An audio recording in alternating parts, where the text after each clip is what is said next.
Telugu Desam party ఆలోచించుకోవాల్సింది ఒకటే. మేమనుకున్నట్టు వ్యవస్థ నడుస్తుందని కాదు. వ్యవస్థకు అనుగుణంగా మనం జాగ్రత్తలు తీసుకోవాలి. లేదు అంటే గనక పార్టీకి నారా లోకేష్ భవితవ్యాన్ని దెబ్బతీసినోళ్ళం అవుతాం. ఇప్పుడు ప్రెజెంట్ ట్రిప్ వచ్చాడు 164 సీట్లు కూటమికొచ్చినాయి. 11 ప్రతిపక్షానికి వచ్చినాయి. ఇందులో మామూలుగా మెజారిటీకి కావాల్సినంత 175 అంటే 88, 89 వస్తే సరిపోతుంది. ఇప్పుడు 130 పైనే ఉన్నాయి.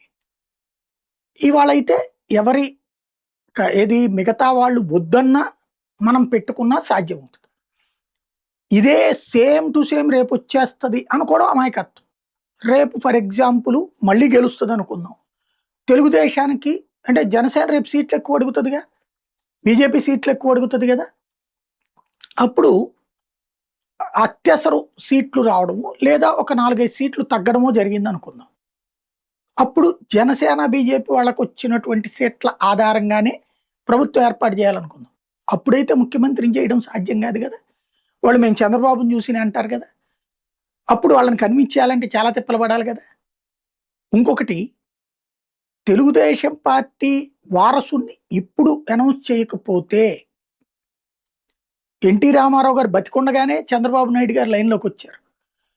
ఇక జనం ఎన్టీఆర్ని పట్టించుకోవడం అనేది చంద్రబాబుని పట్టించుకోవడం బిగిన్ చేసేలాగా ఆయనే కథ నడపగలిగాడు.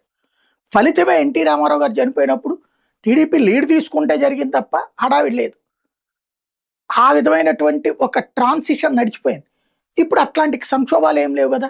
ఉన్నప్పుడు ఇంకా ట్రాన్సిషన్కి ఒక క్రైసిస్ ఉంది. ఇక్కడ కూల్గా జరిగేదాన్ని ఆలస్యం చేసుకోవడం ద్వారా లోకేష్ని ఇబ్బంది పెడుతున్నారు, పార్టీని ఇబ్బంది పెడుతున్నారు. లేదు మా ఇష్టం అంటే ఎవరిష్టం వాళ్ళది.